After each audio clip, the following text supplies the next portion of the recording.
Hi, this is Eric Vanman, and I'm recording this little video tutorial about how I have coped with online teaching during the semester one of 2020 during our pandemic. And I thought I'd go ahead and just talk about some of my teaching tips, some of the things that I've learned while I went through this process. Now, in 2020, I have teaching two courses in semester one. The first one is Psych 3272 or Neuro 3272 called Social Neuroscience. It had 120 students enrolled. Originally, I had taught this class for the last few years as a flipped class, which meant that I already had online lectures, and these online lectures would be followed up with in-person workshops of 40 to 60 students each, where I would attend the workshop with my tutors and we would do activities together.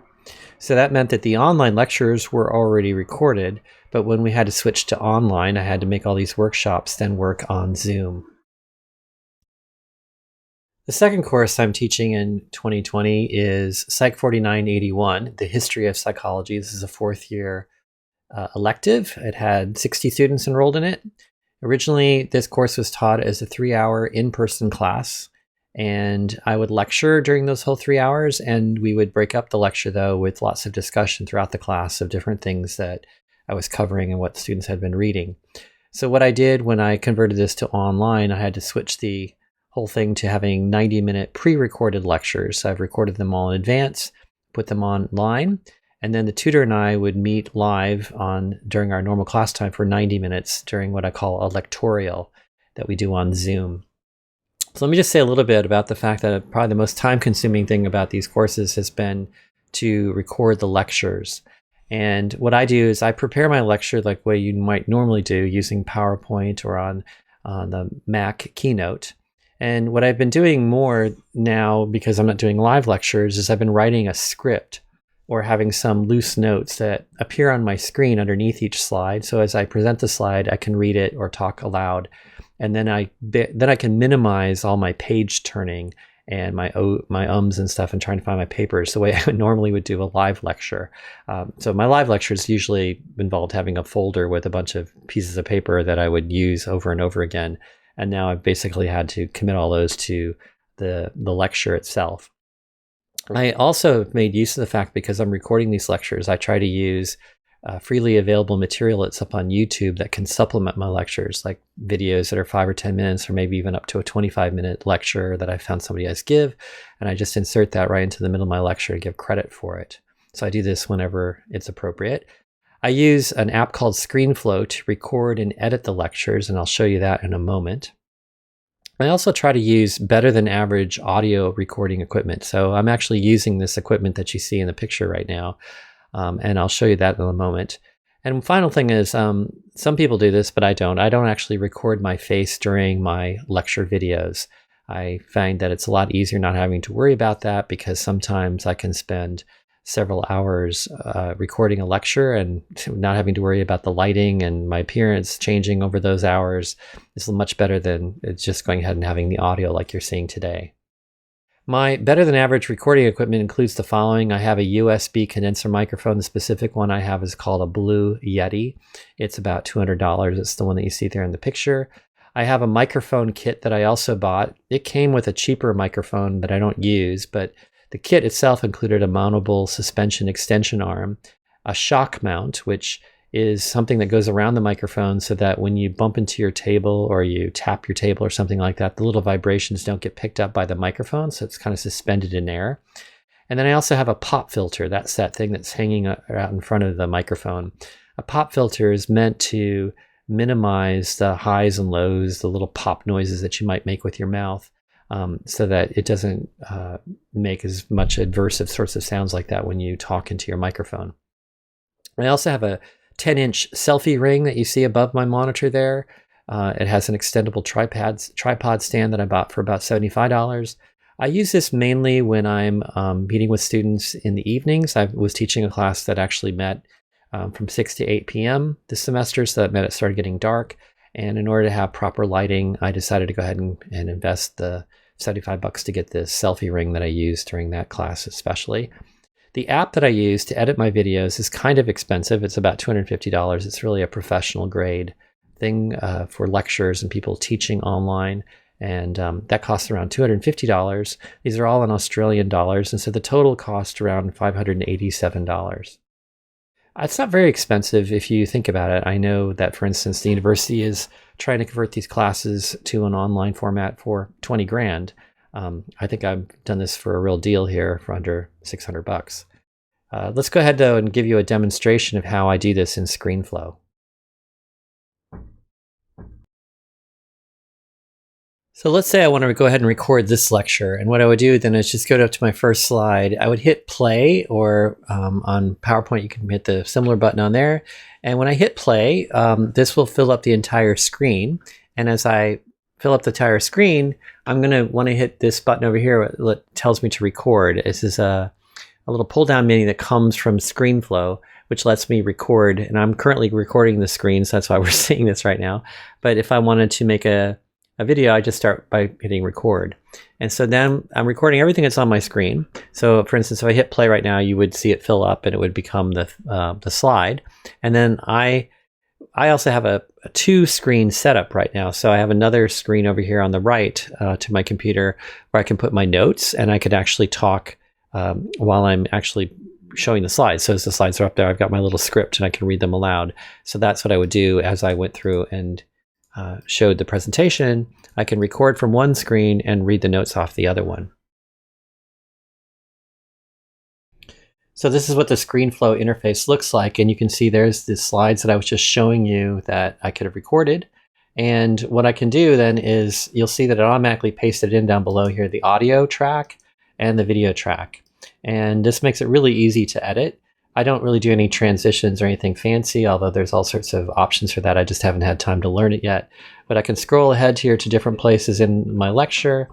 And what I can do is, if I don't like a particular part where I was talking or something, or I coughed, or a car went by, I just pick this and I go ahead and select both the video and the audio track, and I go up here and I say split the clips, and then you can see what it does is I can delete now what those two bits are. And now that part will be cut off. And so what if I want to go ahead and add more, I can insert it here to the right. I can have another recording. So sometimes when I've recorded these lectures, I've actually recorded them over a 2-day period where maybe I go for 20-25 minutes, take a break, come back after dinner, record another 25 minutes, and so on, so that I can go ahead and not feel compelled that I have to do this all in one gigantic sitting of a recording. And I'm going to go ahead and show you now another one of what a more complete one looks like. This is actually the one I used for that lecture, so I'll pull that up here.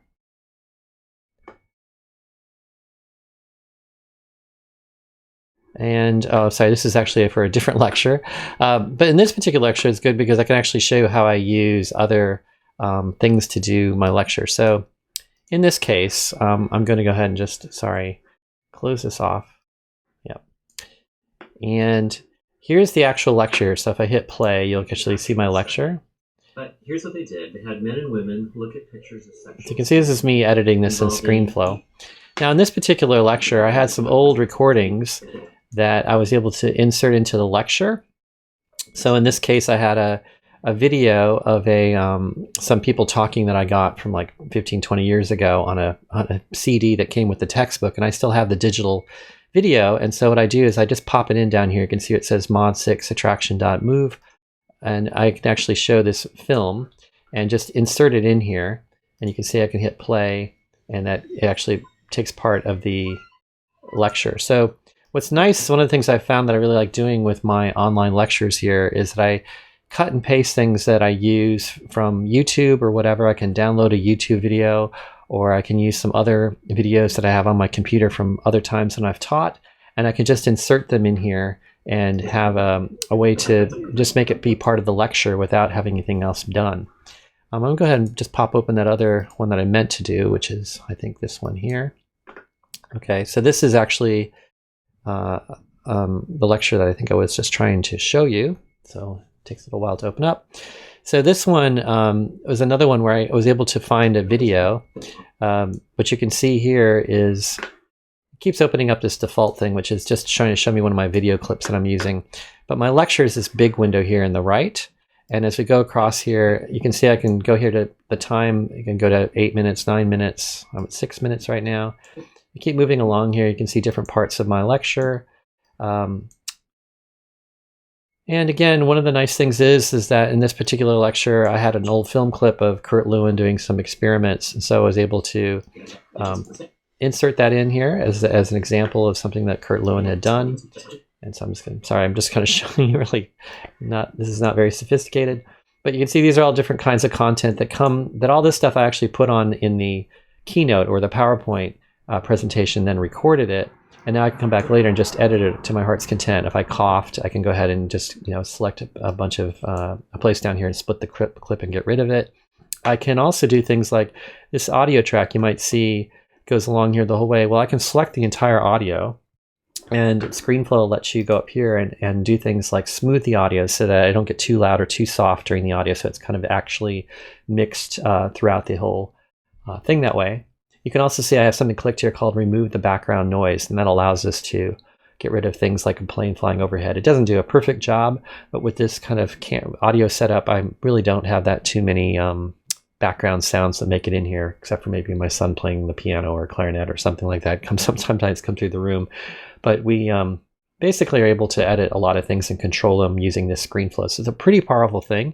It even comes with a whole bunch of film clips and stills and audio clips that you can use that are all considered paid for. You don't have to worry about the copyright, and then you can insert them into your own lectures without having to worry about any copyright protection because you've already paid for the library. So I think I paid probably $50 to $75 extra for this Screenflow that I have, so that it gives me this library of content that I can use if I want for my lectures.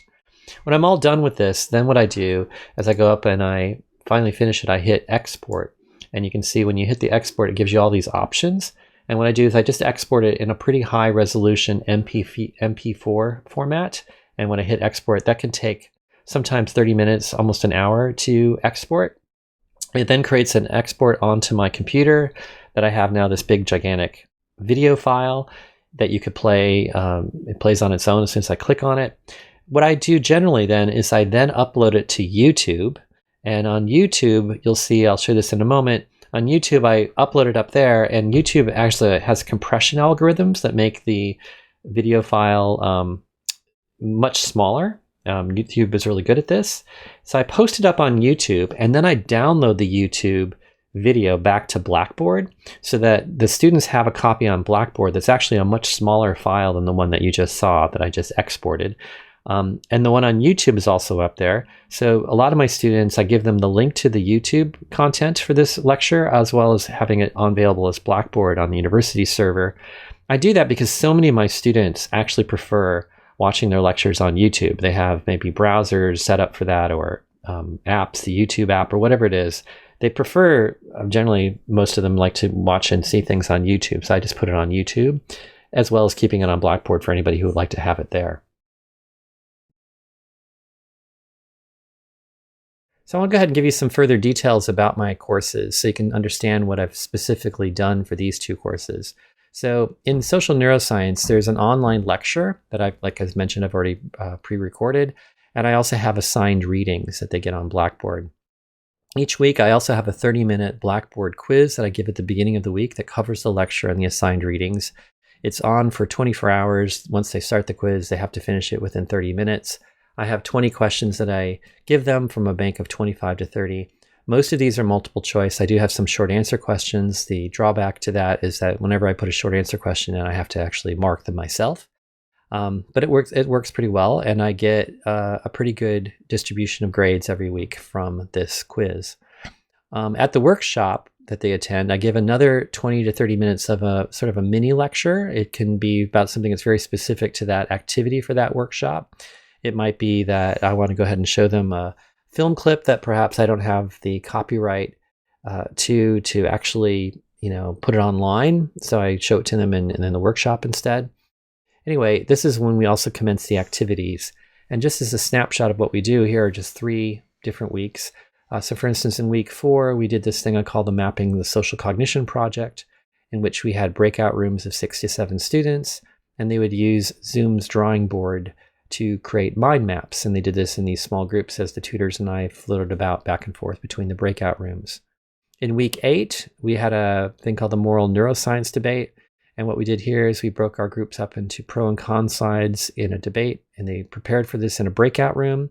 And then they came back together after they'd been working with the tutor and met again in the common classroom for all the students to be together. And we had them actually engage in these debates in front of the whole class while everybody else listened. And then finally, weeks 10 and 11 are a mock trial. And what we do here is we, in week 10, break them up into 3 breakout rooms at random. I have a tutor go to each one. The students prepare a mock jury case in which there's a defendant that's committed a violent crime, but also has a pre-existing brain injury. And they have to come up with all the roles. They have to come up with who's going to be the defendant, who's going to be a victim, who's going to be the prosecution team, who's going to be on the defense team.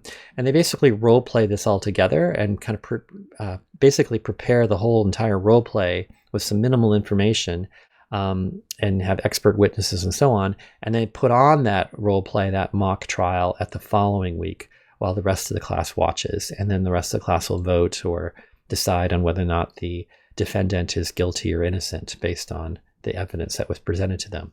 This is a very engaging workshop.